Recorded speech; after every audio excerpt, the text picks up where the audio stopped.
ফারদিন আয়। বলো।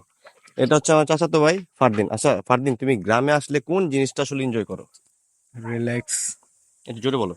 রিল্যাক্স ফিলের জন্য মাথা ফ্রেশ হয়ে যায়, কারণ শহরে যে জ্যাম জট হ্যানতেন সারাটা দিন প্রেশারে থাকার পর বাড়িতে এসে একটা রিল্যাক্স ফিল হয় আর কি, একটা পিস লাগে। আচ্ছা, শহরের সাথে যদি তুমি গ্রামের একটা তুলনা করতে বলি, তাহলে তুমি কোন জিনিসটা শহরকে আগায় রাখবা আর কোন দিক দিয়ে গ্রামকে আগায় রাখবা? শহর তো টেকনোলজির একটা ভান্ডার, এখানে সব একটু যে তুমি যা চাও পেয়ে যাবা, হুম, কিন্তু গ্রামের হিসাব হচ্ছে প্রকৃতি সৌন্দর্য। এখানে একটা পিস পাওয়া যায় যেটা শহরে এত কিছু থাকার পরও যেটা পাওয়া যায় না।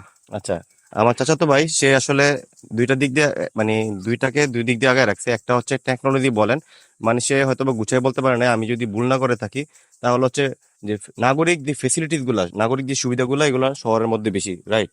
আচ্ছা, আর গ্রামের দিক, গ্রামকে সে আগায় রাখছে হচ্ছে পিচ, মানে মানসিক শান্তি, রাইট? জি। মানসিক শান্তি, রিফ্রেশমেন্ট, রিল্যাক্স আর প্রকৃতির যে সৌন্দর্যটা, এটা আগে রাখছে। আমি একটা ছোট্ট একটা বাইকে ডাকবো, এটা হচ্ছে, আচ্ছা, ছোট্ট একটা বাইকে ডাকবো ফারাজ।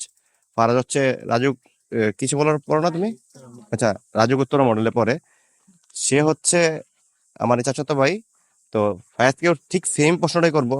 ফায়াজ, মানে গ্রাম এবং হচ্ছে তোমার শহর, এই দুটোর মধ্যে যদি তোমাকে পার্থক্য করতে বলি, তুমি শহরকে কোন দিক দিয়ে আগায় রাখবা, আবার কোন দিক দিয়ে তুমি গ্রামকে আগায় রাখবা? শহরের যাতায়াত ব্যবস্থা এবং সবকিছুই খুবই ভালো, সহজেই যাতায়াত করা যায়। এবং গ্রামের সবুজ পরিবেশ, চারদিকে শুধু সবুজ, এগুলো দেখে আসলে একটা মানে মনটাই শান্তি হয়ে যায়, ব্রেনে সব পেইন সকল কিছু দূর হয়ে যায়। মানে তোর এই বয়সে অনেক পেইন মাথায়।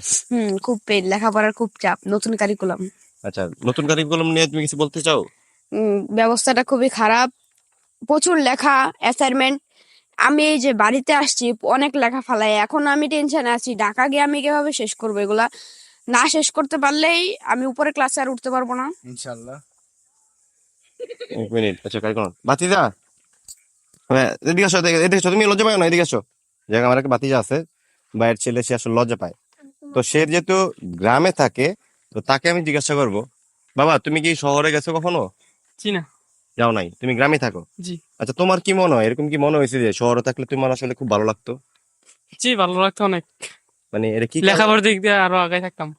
আচ্ছা, আর গ্রামে তোমার কেন ভালো লাগে না? এই তো পড়ালেখা বেশি একটা ভালো না। মানে পড়াশোনার মান ভালো না? জি। এমনি কি তোমার গ্রাম ভালো লাগে না, যে গ্রামে এভাবে ভালো লাগে যে গ্রামে আসি, অনেক মানুষের সাথে থেকে দেখা হয় গ্রামের মানুষের সাথে। আর শহরে গেলে তো বাড়ির মানুষের সাথে দেখা হতো না। আচ্ছা, আচ্ছা, আমি যদি বলি এখন, তো আমার যে ভাইয়ের ছেলে সে বললো যে আসলে গ্রাম থেকে সে মুভ করতে চায় শহরে।